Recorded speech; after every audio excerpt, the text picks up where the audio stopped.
5 dieną kulam kviečius, nes kadangi rapsas šiemet, pasitaikė pas mus labai žalias, labai aukštas, 2,5 metro, beveik 3 metrų aukščio ir visas ankštas žalias. Tai palikom dabar kulam pirmą kviečius, braitą kulam dabar labai neblogas derlius, galiu pasakyti.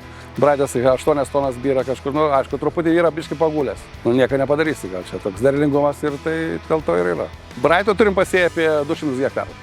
Auginama technologija, trąšos yra lokaliai siejame su spiritu, išmaniąją skaičiuojam sėklas vienetais, ne kilogramais siejam vienetais, nesvarbu tas stambumas sėklas, milijonai skaičiuojam ten ir 4,5, į 5, į 5, 3, kokiu laiku siejam, kai vėluojam, siejam milijonais, trąšą gauna, paskui naudojam, aišku, iš rudens bakterijas šiaudams sunaikinti, bet dabar, kadangi šiemet buvo negalėjosi atsieiliuoti, tai buvo siejami poselinės kultūros, buvo siejami ten ridikai visokie, kas reikalinga, ten didžioji dalis yra po poselių pasėta. Taip, bakterijas naudojam Bactomix destruktor. Auginama 250 hektarų daržovių. Aišku, eina kviečiai, kurie eina po daržovių, po bulvių, ten yra tyrimai žemės daroma, kalkiname visi laukai, 100% kalkių, kiek priklauso daržovės gauna, būna įpilama kalkės. Viskas tyrimai padaryti, trąšas pilamas, barstomas pagal žemėlapius, pagal tyrimus, ir automatiškai po to viso tai ir grūdai būna fantastika.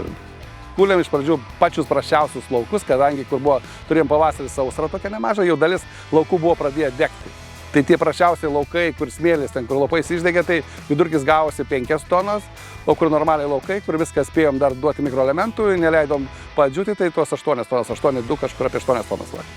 Pas mus yra žemės mažo našumo, bet kadangi yra lokalūs tręšimai, tyrimai, kalkinamai laukų, tai automatiškai viskas derlius gaunasi geras. Taip, braitas jau auginam nuo pat pirmų dienų, kai atsirado, buvo įvežtas. Pasiūlė čia Egidijus, vadybininkas, pabandėm pradžių nedaug. Visą laiką aš 24 tonas pirkau pirmą kartą, nes pasakė, kad labai geras, šoviau ir dabar jau 3-4 metai braitą auginam. Tos pirmos dienos, kai buvo įvežta, aš braitą visą laiką auginau. Kažkur bus braitą apie 200-300 hektarų bus. Pusė kviečių yra braitą. Braitas, sakykime, jis nėra labai vėlyvas, jis kulasi čiut ne anksti.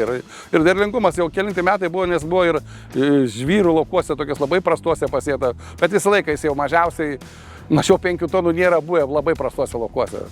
O taip, ir jeigu čia buvo smėliuose pasėta, tai anais metais irgi, kai buvo lietingi metai, atsimenu, tai 8 irgi kūlė braito, bet niekada nebūdavo tokie derliai. Kadangi kaimynės kalbam, nes yra prasti parametrai, yra daug pašarinio ir 3 klasė eina kviečiai.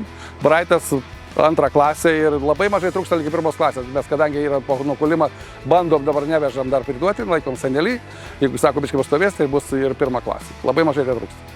Jeigu 1 klasė būtų fantastika. Pernai braitas buvo ekstra visas, 100%. Sakau, sėsiu garantuotai šiandien.